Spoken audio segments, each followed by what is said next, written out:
भगवान शिव के वाहन नंदी की क्या कहानी है। प्राचीन काल में एक ऋषि थे सिलाद।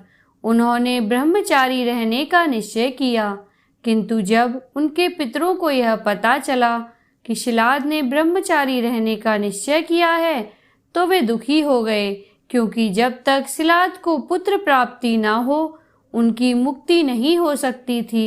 सिलाद विवाह करना नहीं चाहते थे, किंतु अपने पितरों के उद्धार के लिए पुत्र प्राप्ति की कामना से उन्होंने भगवान शिव की कई वर्षों तक घोर तपस्या की। उनकी तपस्या से महादेव प्रसन्न हुए और उन्हें अपने समान ही एक पुत्र की प्राप्ति का वर दिया। उसके कुछ समय सिलाद ने पुत्र प्राप्ति हेतु यज्ञ किया और भूमि को जोतते समय उन्हें एक पुत्र की प्राप्ति हुई, जिसे देखकर उन्हें अत्यंत आनंद हुआ। पुत्र का नाम उन्होंने नंदी रखा, अर्थात आनंद। एक बार मित्र एवं वरुण नामक दो आदित्य शिलाद मुनि के आश्रम में आए। वहां पर शिलाद और नंदी ने उनकी खूब सेवा की, जिससे प्रसन्न होकर दोनों ने शिलाद को दीर्घायु होने का आशीर्वाद दिया, किंतु नंदी को बिना आशीर्वाद दिए वे जाने लगे। तब शिलाद मुनि ने दोनों से पूछा कि उन्होंने उनके पुत्र को आशीर्वाद क्यों नहीं दिया। इस पर दोनों ने बताया कि नंदी अल्पायु है और 16 वर्ष पूर्ण करते ही उसकी मृत्यु हो जाएगी। यह सुनकर शिलाद विलाप करने लगे। तब उन दोनों ने नंदी को महादेव की तपस्या करने को कहा। फिर नंदी ने महादेव की कठोर तपस्या की, जिससे महारुद्र प्रसन्न हुए, उसे दर्शन देने आए। जब उन्होंने वरदान मांगने को कहा तो नंदी ने सदैव उन्हें उनके सानिध्य का वरदान मांगा। तब महादेव ने उसे अमरता का वर दिया और अपने वाहन के रूप में स्वीकार किया। नंदी वहीं से महादेव के साथ कैलाश को चले गए और उनकी सेवा में रम गए। जब शिलाद को यह पता चला कि भगवान शिव की कृपा से उनका पुत्र अजर अमर हो गया है तो वे अत्यंत प्रसन्न हुए। महादेव की सेवा करते हुए नंदी को बहुत दिन बीत गए और शिलाद अत्यंत वृद्ध हो गए। तब वे अपने पुत्र से मिलने कैलाश पहुँचे। नंदी अपने पिता को देखकर बड़े प्रसन्न हुए और उनकी खूब सेवा की। तब शिलाद ने उनसे साथ चलने को कहा, किंतु नंदी ने उनकी आज्ञा यह कहकर ठुकरा दी कि उनके जीवन का उद्देश्य केवल भगवान शिव की सेवा करना ही है। तब शिलाद मुनि ने भगवान शिव से प्रार्थना की कि अब इस वृद्धावस्था में वे उनके पुत्र को उनके साथ भेज दें। यह सुनकर भगवान शंकर ने उन्हें अपने पिता के साथ जाने की आज्ञा दी। नंदी महादेव की आज्ञा मानने को विवश थे, इसी कारण भरे मन से वे शिलाद के साथ लौट आए, किंतु उनके प्राण कैलाश में ही रह गए। अपने आराध्य से दूर होने के कारण नंदी का स्वास्थ्य प्रतिदिन बिगड़ने लगा। तब शिलाद ने उसका विवाह मरुत कन्या सुईसा से करवा दिया, ताकि ग्रस्त जीवन में वे रम जाएं।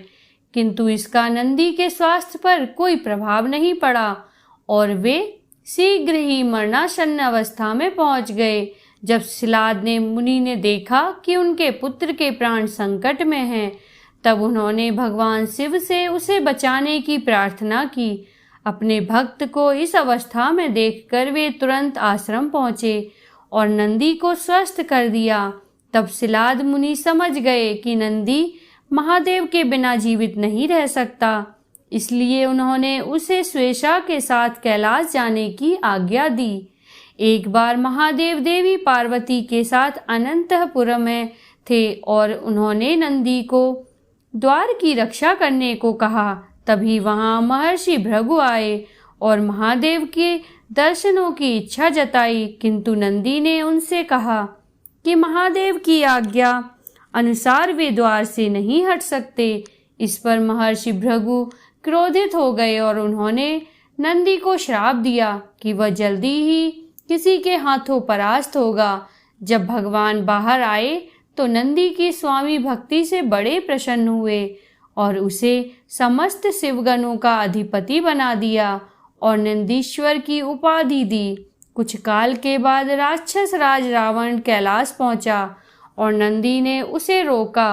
तब रावण और नंदी के बीच भयंकर युद्ध हुआ, किंतु रघु के श्राप के कारण रावण ने नंदी को परास्त कर दिया।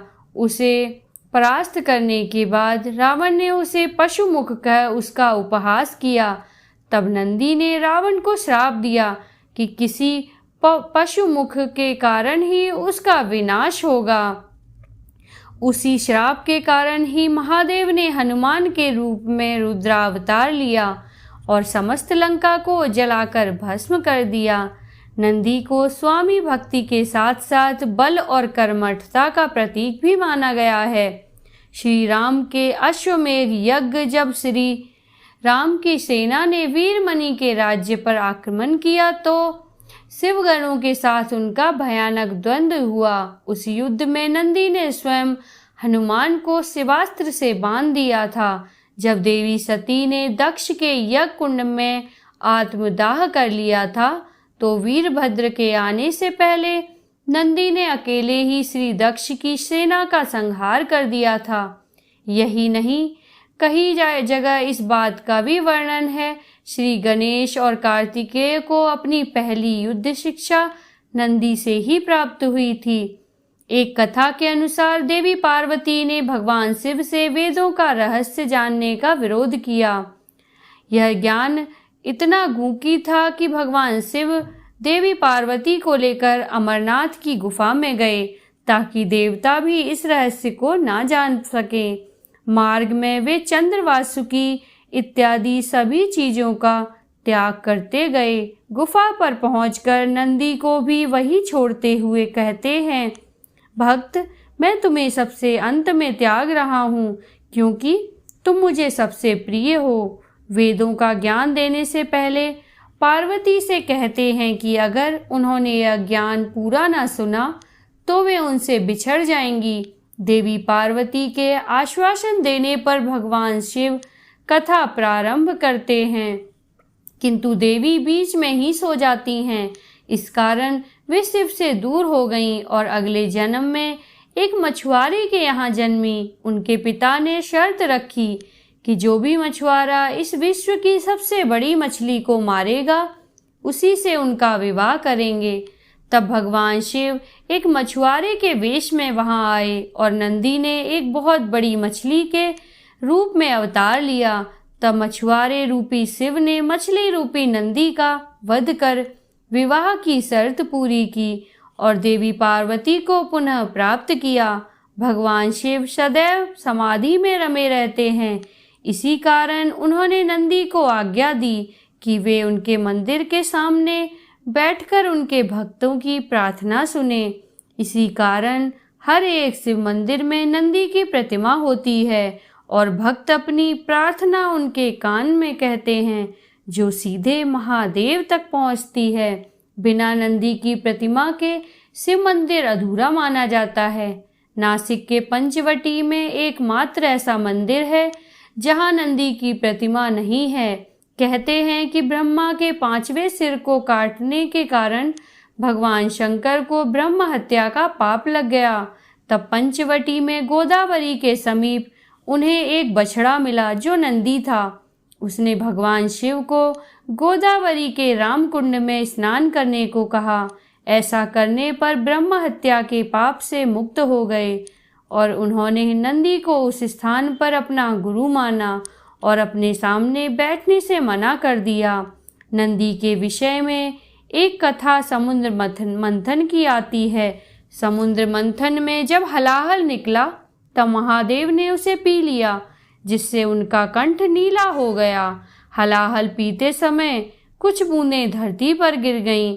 जब नंदी ने महादेव का कंठ देखा तो उसे बड़ा दुख हुआ और उसने जमीन पर पड़ी हलाहल की बूंदों को अपनी जीभ से साफ कर दिया। इसे देखकर सभी हैरान रह गए और नंदी से इसका कारण पूछा। तब नंदी ने कहा कि जिस कष्ट को उनके स्वामी ने ग्रहण किया वही कष्ट उसने भी ग्रहण किया। इसे देखकर देव एवं दैत्य ने एक स्वर में नंदी की प्रशंसा की। शिवगणों में नंदी का स्थान सबसे ऊंचा है। शिव पुराण के अनुसार भगवान शिव की सेना के 8 प्रमुख सेनापति हैं।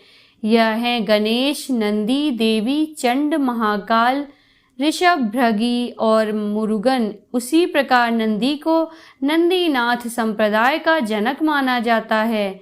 इस संप्रदाय में नंदी के 8 शिष्य माने गए हैं, जो 8 दिशाओं में शैव धर्म के प्रचार हेतु गए हैं। सनत, सनातन, सनंदन, सनत कुमार, तिरुमूलर, व्याघ्रपाद, पतंजलि और शिव योग। हर हर महादेव।